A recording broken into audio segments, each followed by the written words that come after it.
वसुदेवसुतं वसुदेवसुतं देवं कंसचाणूरमर्दनं देवकी परमानन्दं कृष्णं वन्दे जगद्गुरुं श्रीकृष्णं वन्दे जगद्गुरुम्।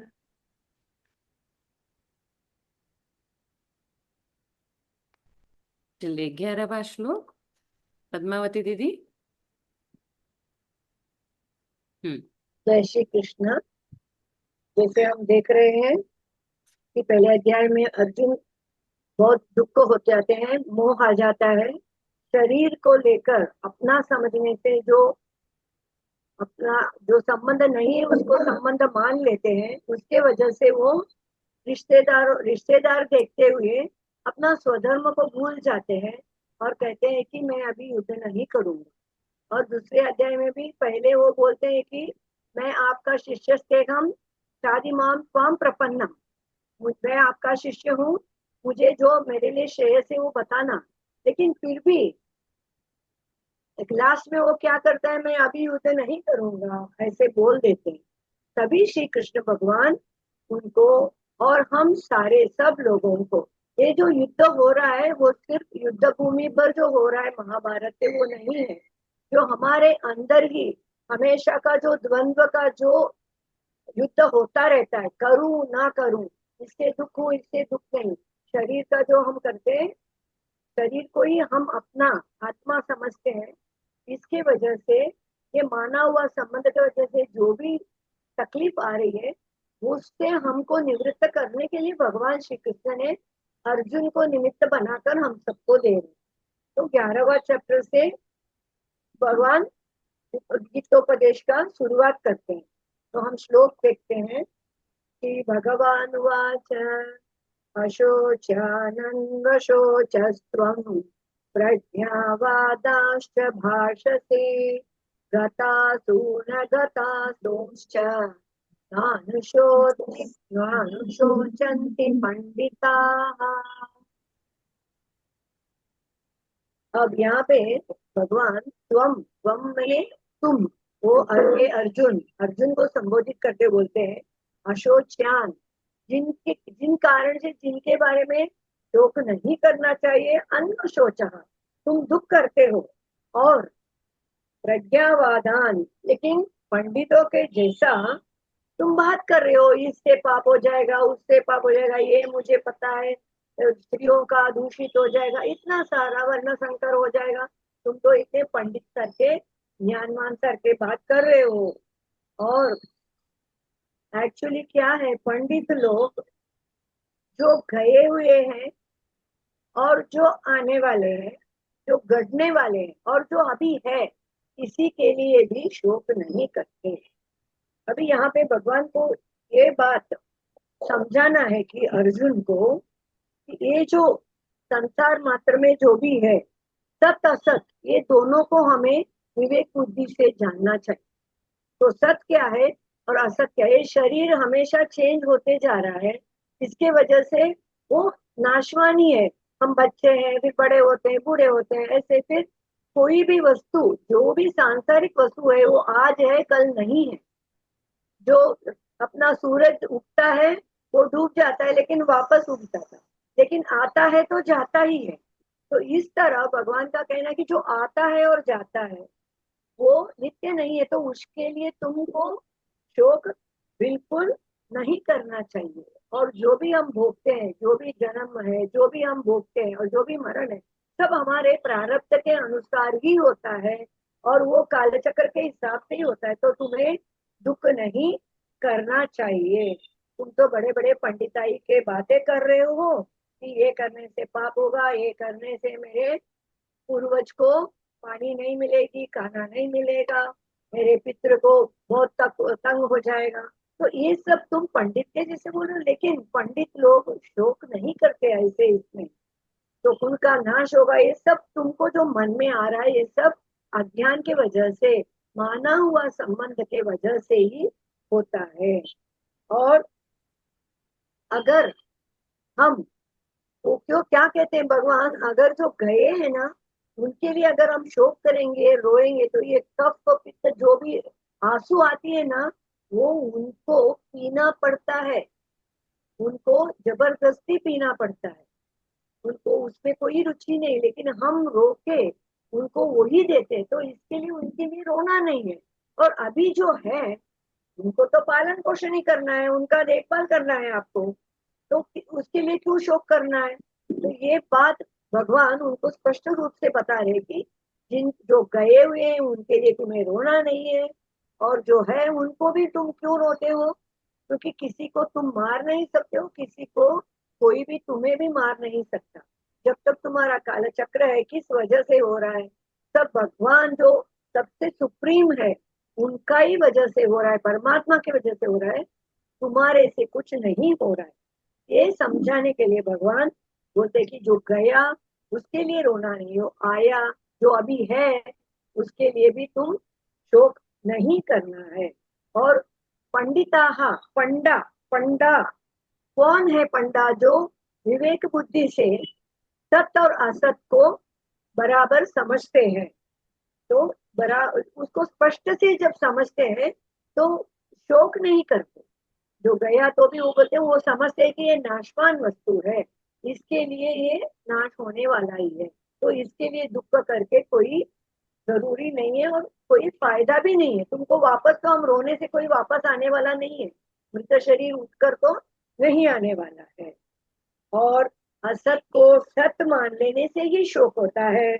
और इसका मीनिंग क्या है कि शरीर आदि जो ये वस्तुएं हैं ये सब असत है, आती है और जाती है, जो हमेशा रहती है वो सत्य है, ये सब आने जाने सब असत है।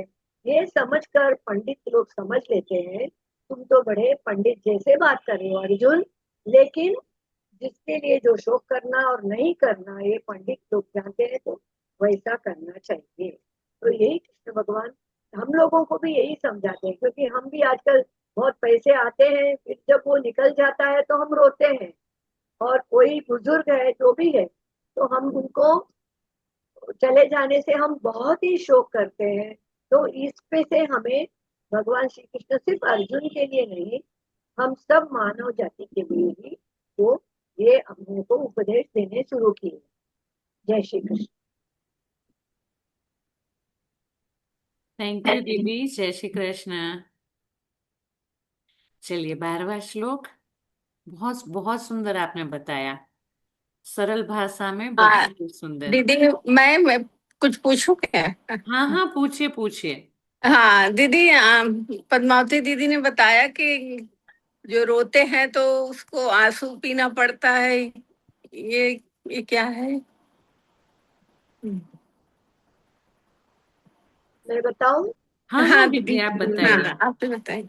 क्या होता है जब आत्मा का शरीर नहीं है ना, जी। तो आत्मा को हम जब रोते हैं ये कहा जाता है, हमारे इसमें भी बोलते हैं कि क्या होता है उनको, हमारे इसमें पंच तत्व मित्र भेद में भी है और स्कंद पुराण में भी है।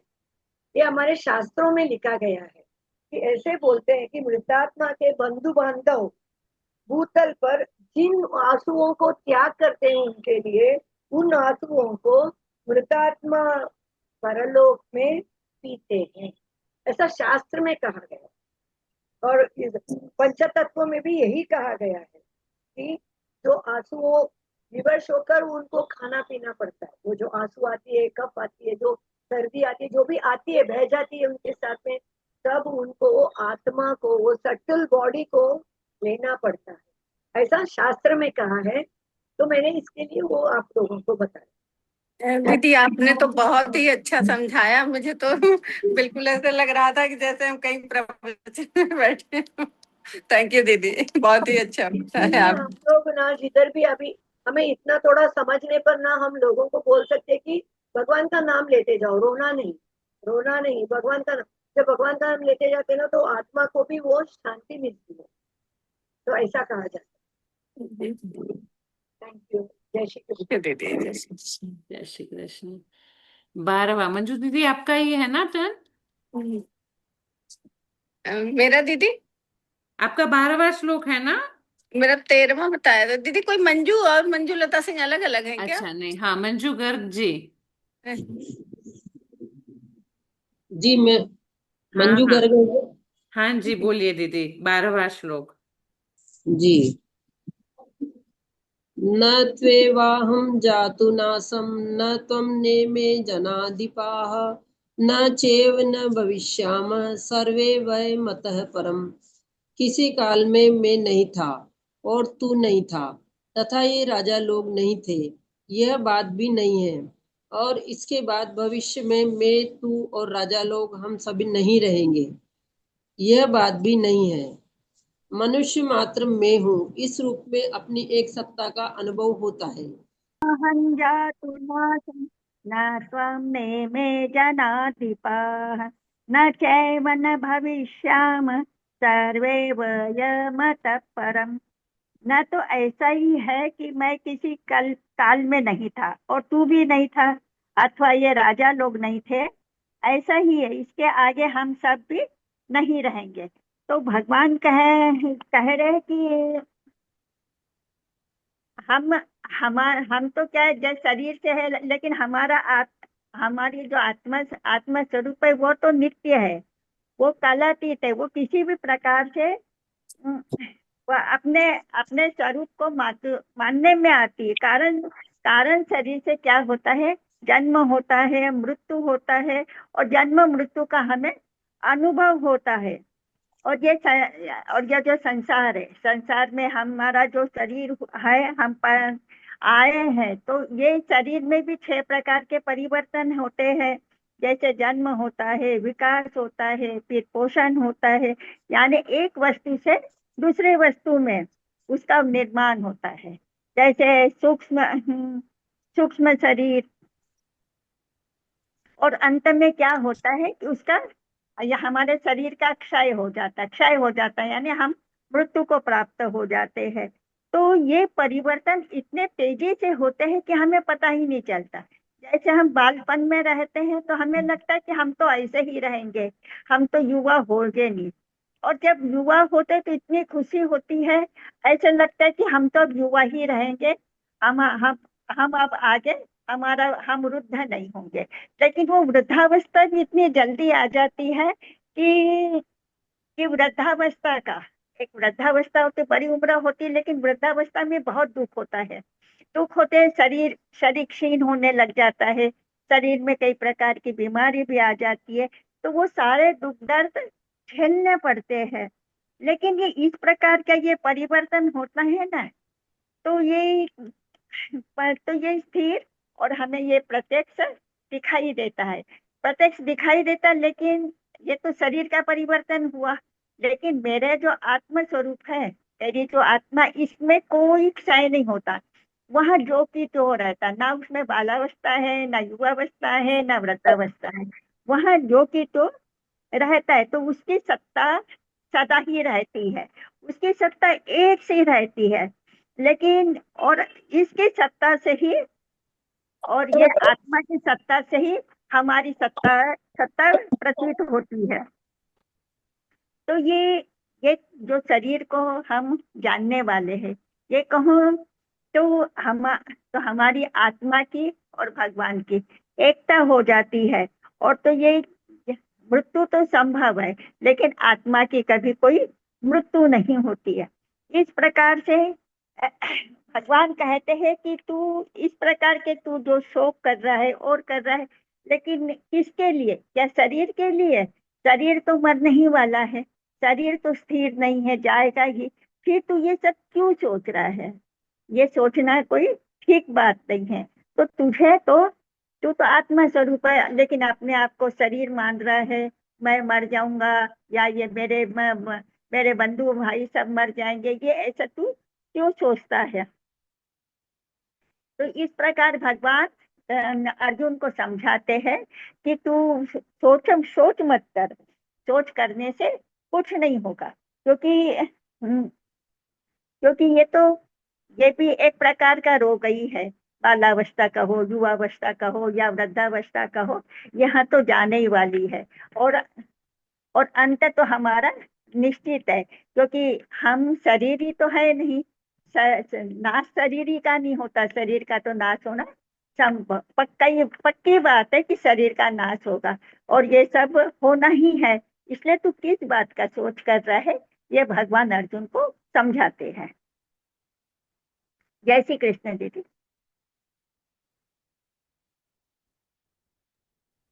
जय श्री कृष्ण दीदी, बहुत सुंदर, थैंक यू। देहिनोऽस्मिन् यथा देहे कौमारं यौवनं जरा तथा देहान्तरप्राप्तिर्धीरस्तत्र न मुह्यति। देहिनो यस्मिन् यथा देहे मतलब शरीर जो है वो, मतलब ये शरीर, मतलब इसमें जैसे पहले इसकी कुमारावस्था होती है, बचपन होता है, फिर यौवन होता है, फिर जरा बुढ़ापा आता है। इसी तरह से देहांतर प्राप्ति, इस बुढ़ापे के बाद शरीर जो है वो समाप्त हो जाता है, आत्मा बाहर जब चली जाती है तो धीरस तत्र न मुह्यति। तो जो धैर्यशाली लोग होते हैं, जो धीर लोग होते हैं, वो इसका शोक नहीं करते हैं। भगवान बताते हैं कि जैसे शरीर की दशाएं होती हैं कि इंसान पहले जन्म लेता है, फिर उसका बचपना आता है, फिर इसके बाद वो बड़ा होता है, यौवन होता है, फिर बुढ़ापे के बाद उसकी मृत्यु होती है। तो जो विद्वान लोग हैं, पंडित लोग हैं, वो उसका शोक नहीं करते हैं।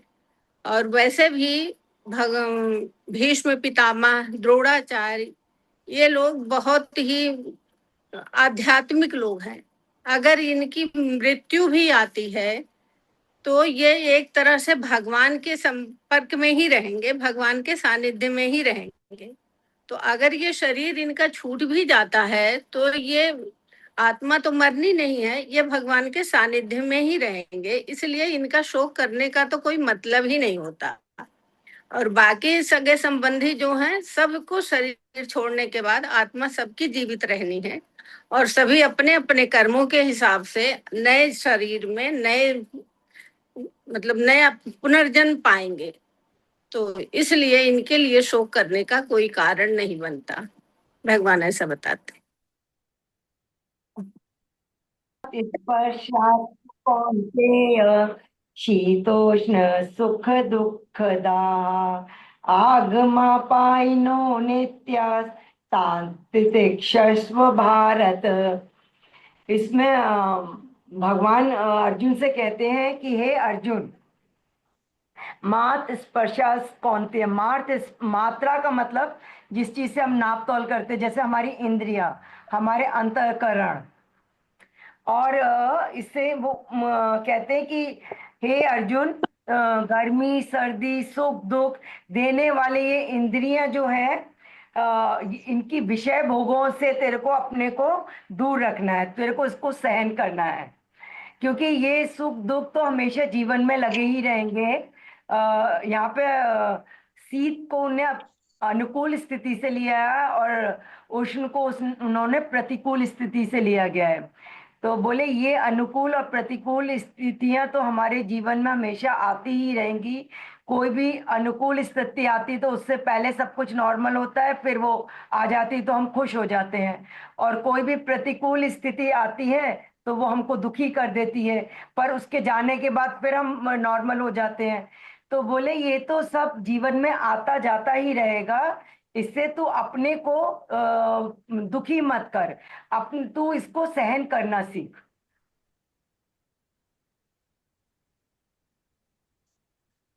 बहुत सुंदर दीदी, बहुत ही सुंदर।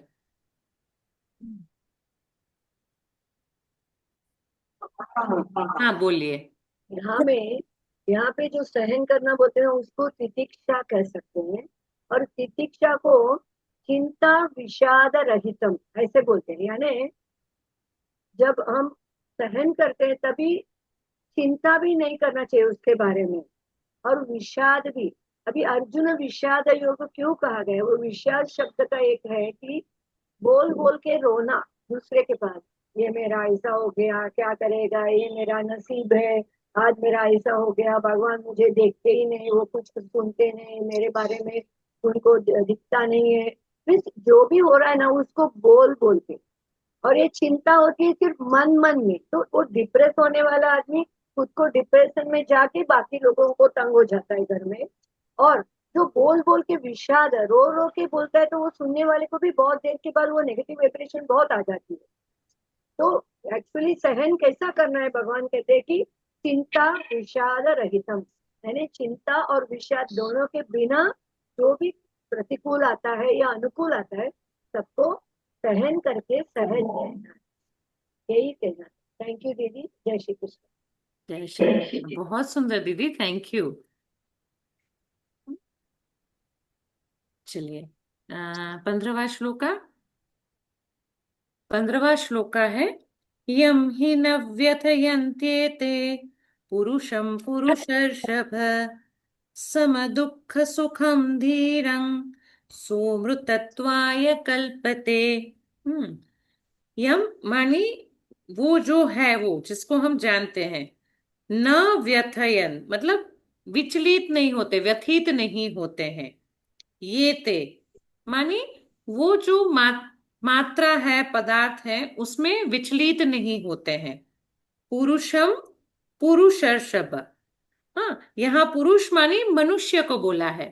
हाँ, और पुरुषर्षभ पुरुष में जो श्रेष्ठ है, यहाँ पर अर्जुन को बोला गया है। तो भगवान बोलते हैं, हे पुरुष में श्रेष्ठ, तुमको ऐसे व्यथित नहीं होना चाहिए। सम दुख सुखम धीरम, जो सम होता है दुख में और सुख में, वो धीर पुरुष सो अमृतत्वाय कल्पते, वो सो मानी वो अमृत तत्व को प्राप्त होते हैं। कल्पते मानी उसमें समर्थ हो जाता है, वो अमर हो जाते हैं, है ना। भगवान यहाँ पे बोलते हैं कि जो परिस्थिति में नहीं बदलते हैं, जैसे अर्जुन का बोला, मनुष्य जनरली हम किसी परिस्थिति को बदलने का विचार करते हैं। कोई परिस्थिति ऐसा है जो हमें नहीं ठीक लग रहा है, तो हम सोचते हैं वो परिस्थिति को बदल दें। तो अर्जुन भी यहाँ पे वैसे ही सोच रहे हैं कि भाई युद्ध नहीं करना अभी कल्याणकारी है ना। तो युद्ध नहीं करते हैं, भले मेरे लिए ये लगे वो लगे, ये हो, मुझे भिक्षा का अन्न खाना पड़े, पर मुझे नहीं करना है। उसको लगता है वो कल्याणकारी है। तो जो श्रेष्ठ पुरुष होते हैं वो हर परिस्थिति में कल्याणकारी जो है वही सोचते हैं। पर भगवान कृष्ण क्या कहते हैं, कोई भी पुरुष है उसको सुख हो या दुख हो उसमें समता में रहना चाहिए। तो समता मानी क्या, वो बोले जो हमारी चेतना है, सुख आए तो सुख को हम भोगते हैं, हमारे सबके जीवन में सुख है ही।